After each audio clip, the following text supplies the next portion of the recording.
Muraho, none ndashaka ko tuganira ku nyigisho nziza rwose, inyigisho nifuzaga ko abantu benshi bakurikira, inyigisho itubwira ibyerekeye kugaruka kwa Yesu.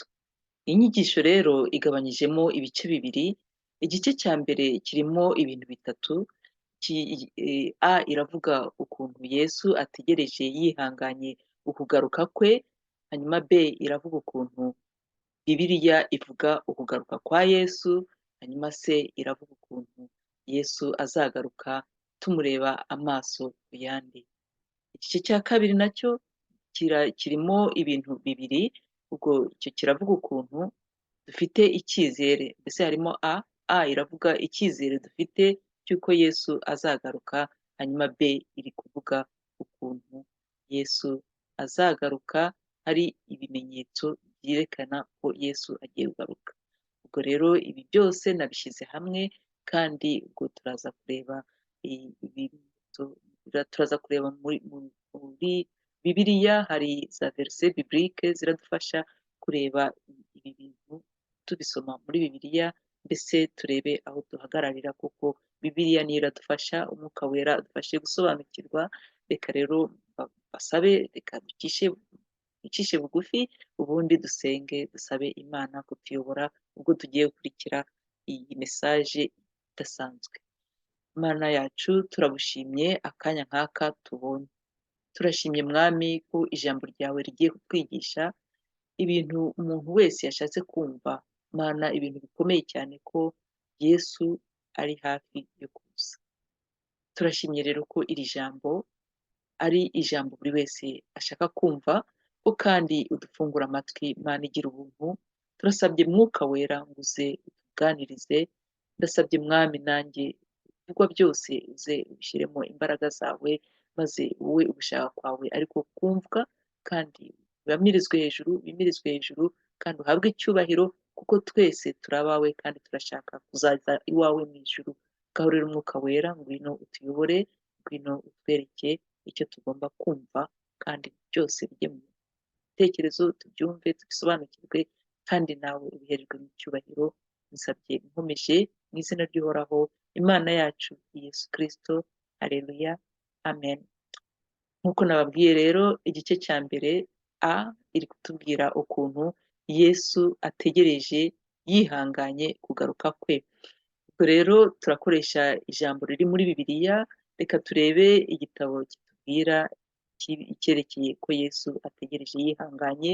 Iki gitabo rero ni Petero wa kabiri, igice cya gatatu, umurongo wa munani n'uwa cyenda. Ngiye gusoma, biravuga ngo ariko bakundwa, iri jambo rimwe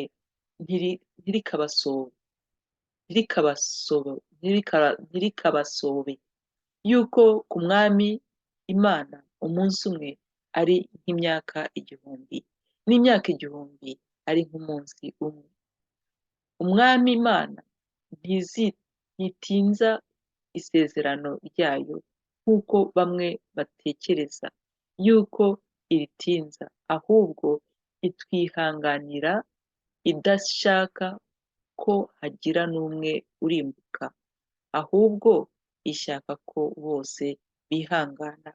Uwiteka ahabwe icyubahiro, kuko dufite iri jambo ko Imana ishaka ko abantu bose bihangana bagategereza.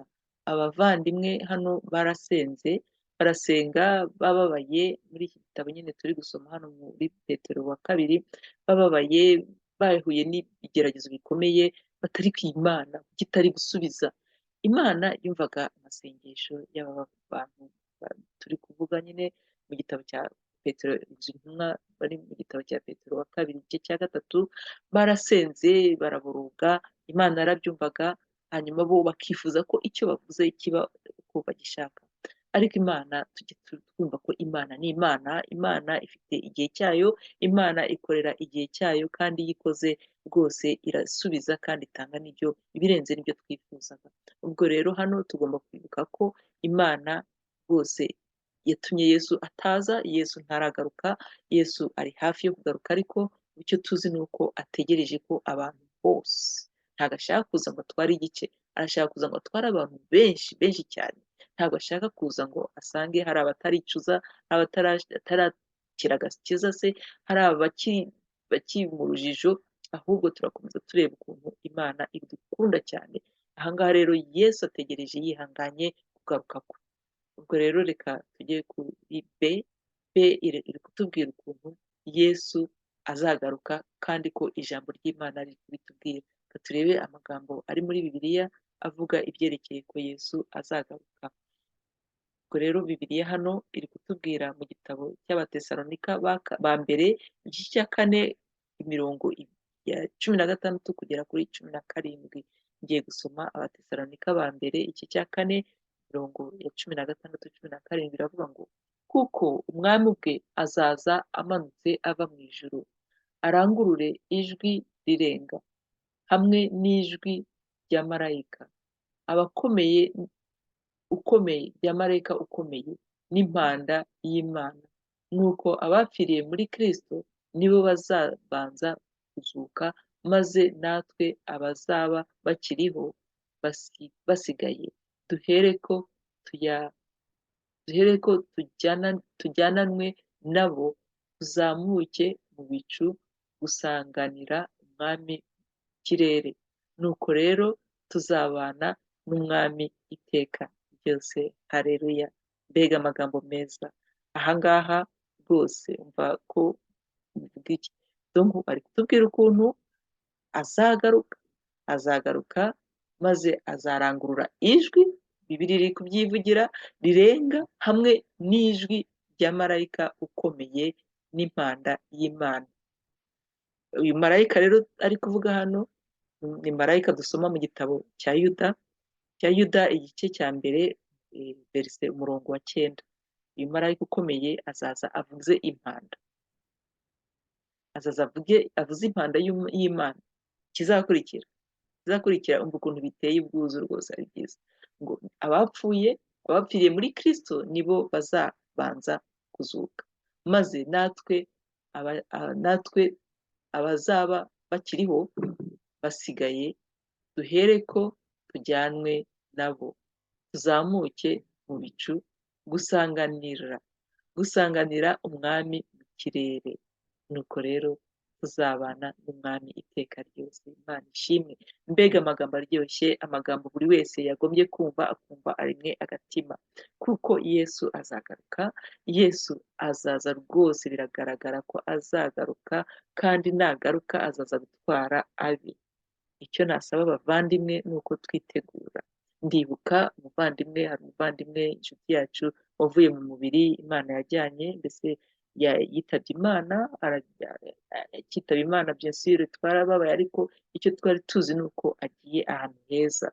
Ntabwo twabitinzeho, icyo tuzi ni uko twagombye gusenga dusabira abasize inyuma, kugira ngo nabo bagire imbaraga zo kubikomeramo, ko twese umva ukuntu bimeze, twese twihangane, dukomere kandi twitegure, kuko uyu muvandimwe ibyo ndi kubabwira yari yariteguye, yari azi aho agiye kandi yarabyivugiraga we ati njye nzi Imana yanjye, kandi Yesu rwose yamukundaga kubi, ubwo aho ari niho heza.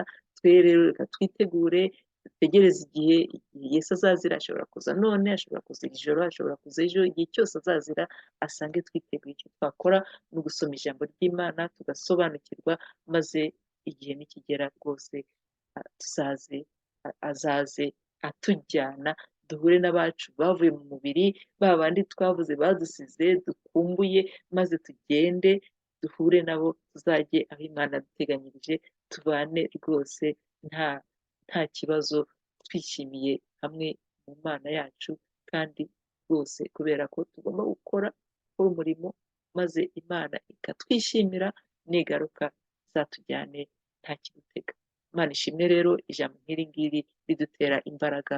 Imana ihabwa icyubahiro, twitegure dushyizeho umwete, kandi koko Imana izagaruka, Yesu azagaruka. Ubwo rero icya gatatu ni kutubwira ukuntu Yesu azaza, abantu twese tuzamubona ku maso yacu, amaso y'abantu azabona igaruka rya Yesu.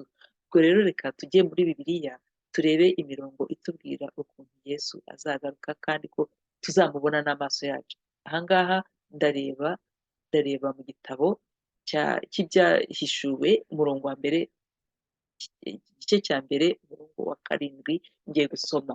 Dore arazana n'ibicu, kandi amaso yose azamureba, ndetse n'abamucumise nabo bazamureba, kandi amoko yose yo mu isi azamubogera. Nanone amen. Mbega ibintu byiza! Yesu azagaruka, yewe n'abamugiriye nabi bazamureba, bazamubona. Abantu twese tuzamubona, azaza tumureba. Mana isumba byose, turashimye ijambo nk'iri ngiri, kuko nta kuntu nta kuntu uzagaruka ngo umuntu yo kubibona. Uri kuvuga ko wagarutse warangije kugaruka aracyabeshya, kuko ari kubeshya ko Yesu aracyari igihe cye ntikiragera, kandi nagaruka tuzamubona amaso ku yandi, ndetse n'aba bandi bamugiriye nabi bazamubona. Ubwo rero icyo twakora ni iki? Icyo twakora ni uko tugomba guhora iteka dusenga, guhora iteka duhagaze bwuma, dusaba Imana ngo dushoboze, tumenye ubwenge bwo gushobora kuyikorera neza, tumenye gushishoza, tumenye kugira iriya discernment, tumenye kwifata nk'uko umwana w'umukristo ameze, dukoreshe za mbuto z'umwuka, tube mu mwuka, twambare, mbese ijambo ry'Imana ryo ritubera ibiryo bya buri munsi, kuko igihe tugezemo ntabwo ari cyiza. Igihe tugezemo turakomeza tubisome, reka turebe igikurikiyeho. Rwose Imana ni nziza. Reka turebe irindi jambo muri Bibiliya ritubwira ko Yesu azaza, kandi naza tuzamureba amaso ku yandi. Ubwo rero ngiye mu gitabo cya Matayo. Igitabo cya Matayo hano kiri kutubwira ngo igice cya 24 umurongo wa 26 kugera kuri 27. Ngiye gusoma. Nuko nibababwira bati dore ari mu butayu, ntimuzajyeyo, cyangwa bati dore mu kirambi, dore ari mu kirambi, ntimuzabyemera, kuko nk'uko umurabyo urabiriza iburasirazuba ukabonekera aho rirengera, niko no kuza k'umwana w'umuntu kuzaba. Ninde uzavuga ko atazamubonye, ko atamubonye? Uko umurabyo urabiriza iburasirazuba ukagenda ukajya iburengerazuba, ni nako tuzabona umwana w'umuntu. Reka nongere nsome hariya ngo dore ari mu kirambi, ntimukabyemere, kuko nk'uko umurabyo urabiriza iburasirazuba ukabonekera aho rirengera, niko no kuza k'umwana w'umuntu kuzaba. Nta muntu uzavuga ngo ntiyamubonye. N'uzavuga ngo ntiyamubonye azaba ari kubeshya, kandi koko ntaraza. Reka twongere turebe irindi jambo dusanga mu gitabo cya Mariko, igice cya 13:26, naryo ritubwira ukuntu Yesu azaza kandi tuzamubona. Reka nsome Mariko 13:26. Ubwo nibwo bazabona umwana w'umuntu aje ku bicu, afite ubushobozi bwinshi n'ubwiza. Azaza afite ubushobozi bwinshi n'ubwiza. Ubwo uri kubyumva, ubwiza bwe bwonyine buzatuma umuntu wese utaramubona amubona. Azaba afite ubushobozi bwinshi. Ubwo rero abantu bose bavuga ko Yesu ataraza bagombye gukomeza kwihangana, kandi dufite icyizere ko Yesu azaza, kandi naza tuzamubona amaso ku yandi, afite ubushobozi bwinshi n'ubwiza bwinshi. Yewe Mana yacu, dufashe gusa tubihagararemo, tumenye ijambo ryawe, kandi dusobanukirwe, ndetse twambike imbaraga zo kwihangana, maze nuza uzasange dukanuye, turi maso kandi tunezerewe, kuko nta kuntu rwose ni ukuzaza ukadutwara, kuko nta kindi dutegereje kuri iyi si usibye kujya aho waduteguriye. Reka rero dukomeze turangije igice cya mbere. Kiriya gice cya mbere cyavugaga ukuntu Yesu azagaruka ko yihanganiye, gifite ibintu bitatu: yihanganiye kugaruka kwe, yategereje yihanganiye kugaruka kwe. Ijambo ry'Imana twabonye aho ritubwira ko Yesu azagaruka, kandi azagaruka vuba. Ijambo ry'Imana rikongera rikarangiza hariya ritubwira ko Yesu azagaruka tumubona amaso ku yandi. kiriya ni igice cya mbere. Reka tujye rero ku gice cya kabiri. Igice cya kabiri kiri kuvuga ibintu bibiri: Yesu azagaruka, dufite icyizere. Ubwo ni A. Ikindi cya kabiri, hari ibimenyetso bitwereka ko Yesu azagaruka. Tujye kuri A rero. A, Yesu azagaruka, tubifitiye icyizere. Reka turebe muri Bibiliya, ijambo ry'Imana ritubwira icyizere mfite. Mbese natoranyije ahantu hatatu muri Bibiliya hatubwira ko hari icyizere yuko Yesu azagaruka. Ahambere ni mu gitabo cy'Abaheburayi, igice cya mbere, igitabo cy'Abaheburayi, igitabo cy'Abaheburayi, igice cya 9 umurongo wa 28. Reka nsome. Aravuga ngo, niko na Kristo amaze gutambwa rimwe ngo yishyireho ibyaha bya benshi, azaboneka ubwa kabiri, atazanwe no kwitambira ibyaha, abonekere abamutegereza kubazanira agakiza. Reka nongere nsubiremo ijambo ryiza. Niko na Kristo ameze gutambwa rimwe, niko na Kristo amaze gutambwa rimwe ngo yishyireho ibyaha bya benshi, azaboneka ubwa kabiri, atazanwe no kwitambira ibyaha, abonekere abamutegereza kubazanira agakiza. Imana ihabwe icyubahiro. Yesu azagaruka azaniye agakiza abamutegereza. Icyo ni icyizere dusanga muri kiriya gitabo cy'Abaheburayi, igice cya 9 umurongo wa 28. Imana itugirire neza kuko twese turamutegereje kandi dufite icyizere ko azaza. Ubwo rero tugiye ku yindi ijambo muri Bibiliya ritubwira icyizere dufite cy'uko Yesu azagaruka. Ubwo ibi ngibi biri mu Byakozwe n'Intumwa, igice cya mbere umurongo wa 9 kugera kuri 11. Reka nsome. Amaze kuvuga atyo, azamurwa, bakimureba igicu kiramubakingiriza, bakiraramye batumbirira mu ijuru. Akigenda, abagabo babiri barababonekera bahagaze iruhande rwabo, bambaye imyenda yera. Barababaza bati, yemwe bagabo b'i Galileya, ni iki gituma muhagaze mureba mu ijuru? Yesu abakuwemo azamanuka, Yesu bakuwemo azamuka, Yesu bakuwemo akazamurwa mu ijuru, azaza atyo nk'uko mubona ajya mu ijuru. Imana ihabwe icyubahiro. Iki ni ikindi cyizere, icyizere yuko Yesu yabakuwemo ajya mu ijuru. Uko bamubonye agenda ni nako azagaruka. Ikintu tugomba gukora ntabwo ari ukugenda ngo tujye hariya natwe tumere izo ntumwa zari zitegereje gusa ziri kureba mu ijuru, ahubwo ni uguhaguruka tukareba icyo biri dusaba gukora. Niba ari ukwigisha ijambo, niba ari gukundana, niba ari ugufashanya, ikintu cyose Imana idusaba gukora mu gihe dutegereza igihe Yesu azagaruka. Hariya dufite icyizere azagaruka. Mu gihe dutegereje ko Yesu azagaruka, natwe duhaguruke tuhagararemo neza, maze Yesu azagaruka turebe asanga twese twiteguye kandi azatujyane hari ahantu agiye mu ijuru gutegura. Ibaza ukuntu ari byiza, wowe nanjye rwose ntabwo dusanzwe kubona Yesu ajya mu ijuru kandi akavuga ati nzagaruka.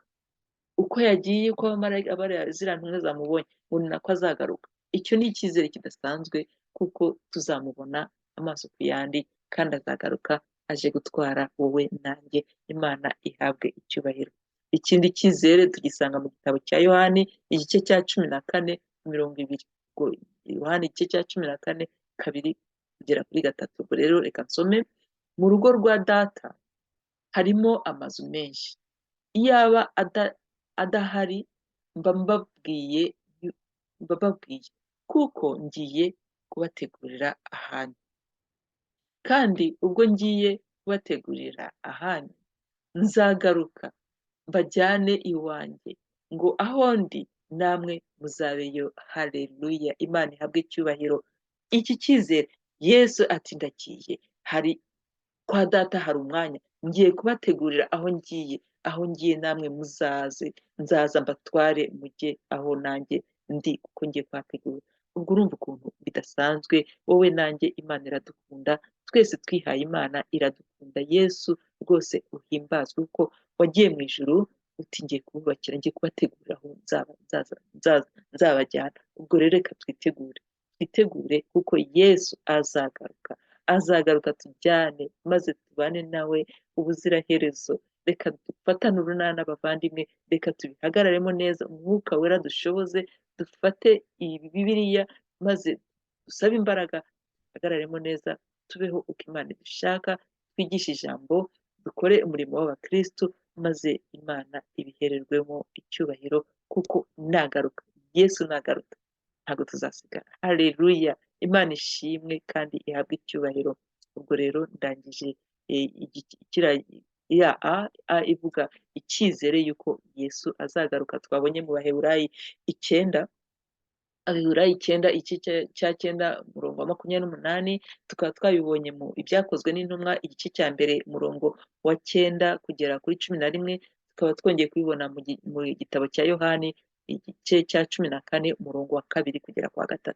Ubwo rero tukaba tubishize ibyo ngibyo ku ruhande, turabirangije, tugiye kuri B. Iravuga rero ibimenyetso. Bino bimenyetso narebye nsanga hari 5, hari ibindi byensura, ariko nabonye ibimenyetso 5 nibyo tuganiraho. Bino bimenyetso 5 biratubwira ukuntu igihe cyageze cyangwa cyegereje ko Yesu yageze ku muryango. Ubwo rero reka nsome nishingikirije ijambo ry'Imana, maze turebe ibimenyetso. Icya mbere kiratubwira ukuntu ijambo ry'Imana rigomba kwigishwa hose. Iki ni ikimenyetso, ijambo ry'Imana rigomba kwigishwa hose, ko abantu bose, indimi zose zizabyumva. Ikindi kimenyetso kigenda bisubiramo, ikindi kimenyetso kiravuga ibyerekeye yuko hari ibimenyetso biri kugenda bigaragara, ibimenyetso naturere biri kugenda bigaragara ko umwami Yesu agiye kugaruka. Ikindi ni ikimenyetso cyo mu mwuka, ikindi ni ikimenyetso cy'umucyo, kibyerekeye umucyo, n'ikindi nacyo ni ikimenyetso cy'ibihe tugezemo. Reka rero dusubire inyuma. Ibimenyetso 5. Icya mbere kiratubwira ko ijambo ry'Imana rizigishwa hose mu ndimi zose. Turebe muri Matayo igice cya 24 umurongo wa 14 icyo ivuga. Kandi ubu butumwa bwiza bw'umwami buzigishwa mu isi yose ngo bube ubuhamya bwo guhamiriza amahanga yose, nibwo imperuka izaherako ize. Bavandimwe, reka natwe dufate uyu murimo, twigishe ijambo ry'Imana. Ibyo dusomye, imbuto, icyo duhawe, ibyo tumvishe, ibyo twabonye, tubisangize abo turi kumwe hirya no hino aho tunyuze. Imana idushoboze. Icyo ngewe nabibwira abavandimwe, Imana ishoboze. Nk'ubu mba nashize ibindi kuvuga mu Kinyarwanda, ibindi nabishyize mu Cyongereza, ninshoboza nzabishyira mu Gifaransa, cyangwa se mbishyire mu Giswahili, cyangwa se mbese Imana idushoboze, iri jambo rizavugwe mu ndimi nyinshi, indimi zose, ndetse rikwire hirya no hino kuri iyi si, kugira ngo Yesu nagaruka umuntu ntazavuge ngo ntabwo yumvishe ijambo ry'Imana. Uwiteka agirirwe neza. Ikindi cya kabiri, ijambo ry'Imana riratubwira ko hari ibimenyetso bisanzwe, ibimenyetso bisigaye ibimenyetso naturere. Ibimenyetso rero reka turebe mu ijambo ry'Imana ibyo ari byo. Turabisanga mu gitabo cya Matayo, igice cya 24 umurongo wa 6 n'uwa 9. Reka turebe ibyo bimenyetso. Muzumva iby'intambara n'impuha z'intambara, mwirinde mudahagarika imitima, kuko bitazabura kubaho. Ibizabura kubaho, ariko imperuka izaba itaraza. Ishyanga rizatera irindi shyanga, n'ubwami buzatera ubundi bwami. Hazabaho inzara n'ibishyitsi hamwe na hamwe, ariko ibyo byose bizaba ari itangiriro ryo kuramukwa. Ubwo nibwo bazabagambanira ngo mubabazwe, ndetse bazabica, muzangwa n'amahanga yose abahora izina ryanjye. Iyi mirongo nigeze kuyisoma nyisomera abantu bakiri batoya, abajene, atari ko njyewe, ati umwe muri bo ati ariko njyewe kuva aho navukiye kugeza ubu ngubu, ati iyi mirongo rwose ndacyayumva kandi bihora bivugwa ngo birahari, ngo byaraje, ibimenyetso mpora mbibona. ese Yesu ngo azaza nyine ryari? Ariko ibimenyetso biba bihari kandi bihora ari uko. Bavandimwe, rwose ibimenyetso birahari nibyo, ariko iki gihe tugezemo ibimenyetso noneho byariyongeye, bisigaye biba henshi, bisigaye ari byinshi, bisigaye biba buri gihe. ahubwo ubwo rero iki nacyo ni ikimenyetso cy'uko Yesu ari hafi yo kugaruka. ubwo iki ngiki tukibonye muri Matayo igice cya 24 umurongo wa 6 kugera ku murongo wa 7. Reka twongere turebe ikindi kimenyetso kitwereka ko Yesu agiye kuza. Ni ikimenyetso cyo mu mwuka. Ikimenyetso cyo mu mwuka, reka tujye mu gitabo cya Matayo igice cya 24 umurongo wa 23 kugera kuri 24 ngiye gusoma. Icyo gihe umuntu nababwira ati dore Kristo ari hano, n'undi ati ari hano, ntimuzabyemere, kuko abiyita Kristo n'abahanuzi b'ibinyoma bazaduka, bakora ibimenyetso bikomeye n'ibitangaza kugira ngo babone uko bayobya n'intore niba bishoboka. Biragaragara rero muri Bibiliya rwose turabibonye ko abantu bazaza bakora ibimenyetso bavuga ngo baravuga ibyo Yesu yababwiye, bari kubeshya, biyita abahanuzi ba Yesu, bavuga ngo ibyo yabatumye ngo nuko bimeze, kumbe bari kubeshya. Aha hantu rero twagombye kumenya ubwenge. Reka tujye dusaba Imana ubwenge, dusabe Imana idusobanurire, iduhe discernment, idushoboze muri rya jambo twumva muri Yohani wa mbere igice cya 4 imirongo ibanza, itubwire. Imana idushoboze tumenye umwuka uri kuvugira mu bantu, kuko aba bantu barateye n'igitero, basigaye baza kuri za internet hirya no hino bavuga ngo Imana yabatumye ngo bimeze gutya na buri. Reka twongere turebe irindi jambo dusanga muri Timote wa mbere igice cya 4 umurongo wa 1 riri kutubwira ngo ariko umwuka avuga yeruye ati mu bihe bizaza bamwe bazangwa bave mu byizerwa, bite ku myuka iyobya n'ibyigisho n'inyigisho z'amadayimoni. Ababigishwa nabo bazagwira, maze bigishe abantu inyigisho za Satani, kandi urebye baba bari kubeshya. Bafata na Bibiliya, bagafata ijambo rya Bibiliya bakarihindura uko babishaka, kugira ngo mbese bakarihindura kugira ngo abantu babumve ko ngo bari kuvugisha ukuri. Ubwo rero bene data, tujye dukora attention, twumve abantu turi gukurikira, turebe niba koko bari kurikiza ijambo ry'Imana, kuko ngo urumva ngo hari na za message, hari n'ijambo rya inyigisho zivuye ku masatani, kandi aba bantu baba bagira ngo babone nyine abayoboke. Ubwo rero tugomba kuba maso, tugakurikira tuzi ko uwo dukurikiye ari umuntu w'Imana, kandi tureba n'imbuto ze. Reka rero twongere dusome na hariya ririya jambo riri mu Batimote ba kabiri igice cya 4 umurongo wa 3. Reka nsome. Kuko igihe kizaza batazihanganira inyigisho nzima. Abantu ntabwo bazihanganira inyigisho nzima, kuko igihe kizaza batazihanganira inyigisho nzima, ahubwo kuko amatwi yabo azaba abarya yifuza kumva ibibanezeza, bazigwiriza abigisha bahuje n'irari ryabo.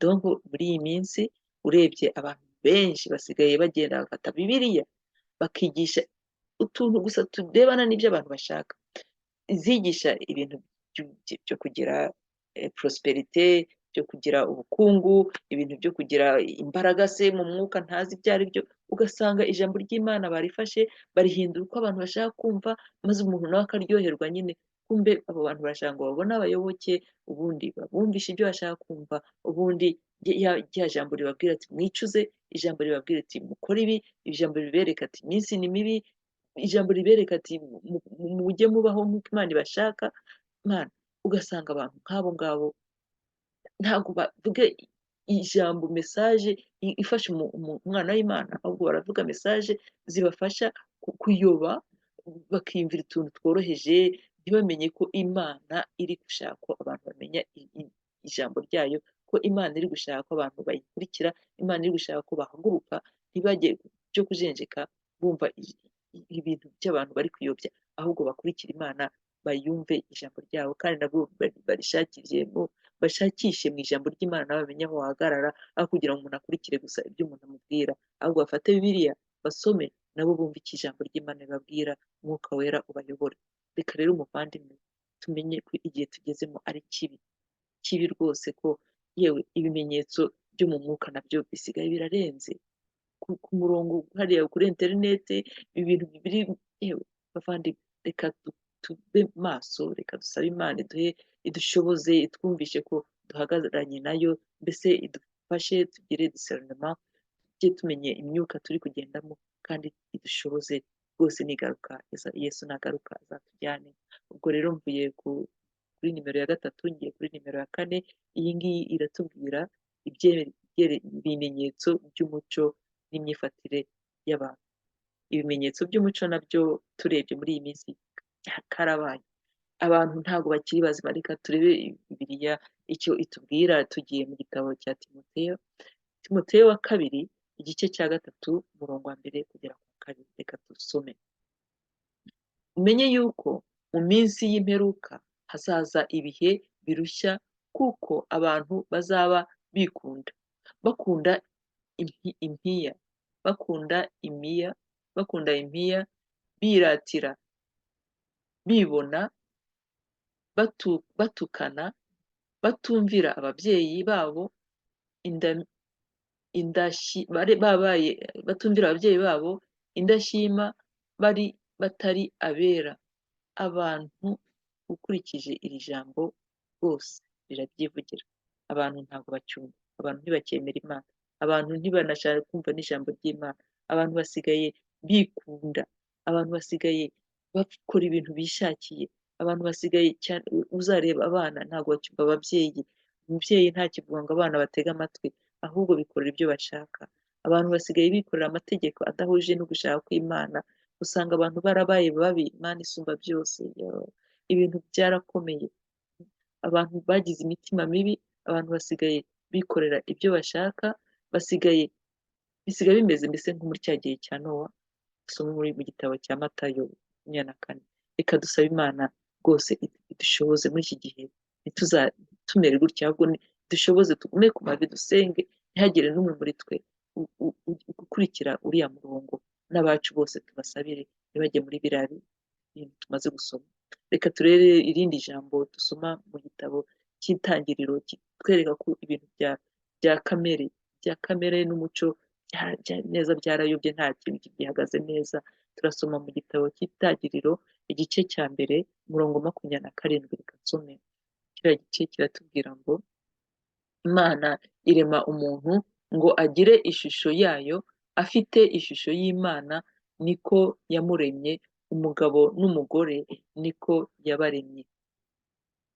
Ikibi turi kubona muri iyi minsi ni uko muri iyi minsi rwose nta muntu ucyumva ijambo ry'Imana, ijambo ry'Imana risigaye risa naho ntacyo rimaze, ryabaye ahubwo iryo kubeshya, ibintu byo kubeshya nibyo byabaye bizima, iri jambo ry'Imana rivuga ukuri ntabwo bakiritega amatwi. Ibaze hasigaye hari itegeko ry'uko umuntu yihindura igitsina uko ashaka, hasigaye hari itegeko ndetse ry'uko umuntu ashobora gushaka umugore ari umugore, umugabo akarongora umugabo, ibitsina bimwe bikarongora, mbese biriya byo kwimariya, kurongora umugore n'umugabo ntabwo bikitwa ko ari ibintu bizima. Imana, ibintu bisigaye byarabaye bibi, imitima y'abantu yabaye mibi, abantu basigaye bari ababishya, iza sosiyete usanga ibintu byarayobye neza neza, ku buryo urebye usanga iyi minsi tugezemo imeze nko muri cya gihe cya Nowa, abantu batacyumva, abantu basigaye bikorera ibintu bishakiye, abantu batakimenya ko Imana nayo ihari kandi ko iri gushavuzwa n'ibyo bari gukora. Ubwo rero ibimenyetso ni byinshi, ibimenyetso by'ibihe tugezemo ni byinshi, kandi Imana rwose ntabwo ibikunze. Reka rero turebe ibindi bimenyetso tugezemo byerekana ko igihe tugezemo ari kibi. Ikimenyetso cya gatanu, ngiye kureba ibimenyetso by'ibihe tugezemo. Igihe tugezemo nacyo urareba ugasanga ibintu byabaye bibi. Reka tujye mu ijambo ry'Imana turebe icyo Bibiliya ibitubwiramo. Aha ngaha turareba muri Timote wa kabiri igice cya gatatu umurongo wa 13. Ibi bihe tugezemo, ibimenyetso by'ibihe tugezemo, mbere y'uko nsoma ririya jambo, tuzi ko Yesu ataraza, ko kandi ibintu biri gukomeza bikaba bibi, ugasanga ndetse nta kintu kizima kiri kugenda kigaruka, ahubwo bigenda biba bibi biba bibi. Ubwo rero reka turebe uko Imana iri kubitubwiramo mu gihe tugezemo, uko ibimenyetso bimeze muri iki gihe tugezemo. Ndasoma muri Timote wa kabiri igice cya gatatu umurongo wa 13. Kandi abantu babi n'abiyita uko batari bazarushaho kuba babi, bayobya bakayobwa. Igihe cyo kugaruka kiregereje, kuko ubu abantu babaye ababishya, imitima ya benshi yabaye mibi, yarakonje, urukundo ntabwo rukibaho, kuko urebye kuvugisha ukuri kwabaye ndetse icyaha. Ukuri ntabwo kukibaho, ahubwo ikibi nicyo cyitwa ko ari ukuri. Abantu ntabwo bacyumva abandi. Twebwe rero twagombye gukomeza gukurikira ibyanditse muri Bibiliya, niko kuri twagombye kujya dukurikira, tukareba iki ijambo ry'Imana ridusaba gukora, tukareba icyo za mbuto z'umwuka wera dusoma muri Magalatiya 5:22, ndetse dusoma muri Galatiya 5 bitubwira, tukareba niba tubihagazemo, tukareba niba koko twumvira umwuka, tugakurikira ijambo ry'Imana, niryo kintu kizima, icyo kintu kivuga ukuri dufite ubu ngubu. Iyi si isigaye yarabaye mbi, n'ibintu bibamo nta kintu gihagaze kizima, ahubwo dusenge Imana idusange, Imana itwambike imbaraga, Imana idushoboze, maze ibi bimenyetso byose twagiye duhura nabyo bijye bidutera imbaraga zo guhaguruka twemye kandi tuzi aho twerekeye, kuko turi kwerekera mu ijuru. Ubwo rero umuntu wese wakomeje kumva ibintu ndi kuvuga, akaba abona atarahagarara aho Imana ishaka guhagarara, mbese akaba abona ataraha ubuzima bwe Yesu, kuko ibi byose Yesu naza agasanga ntawamwakiye, agasanga hari umuntu utaramenya ibye, atarahagarara mu bye, ataramwakira nk'umwami, aha ngaha naho ni ikibazo, umuntu ntabwo azajyana nawe mu ijuru. Ubwo rero niba wumvishe ibi byose navuze, ukaba wifuza ko wahaguruka ukagira relation n'Imana, ukagira ubusabane n'Imana, ukamuha ubuzima bwawe, reka muyobore mu isengesho ryo kwakira agakiza. Icyo twakora ubu ngubu, ukurikire isengesho ngiye kuvuga, rivugane rwose umutima wo kwakira, hanyuma uyobore mu gakiza. Usubiremo ijambo ngiye gusoma, isengesho ngiye kuvuga ubu ngubu, hanyuma uyobore mu gakiza, wakire Yesu.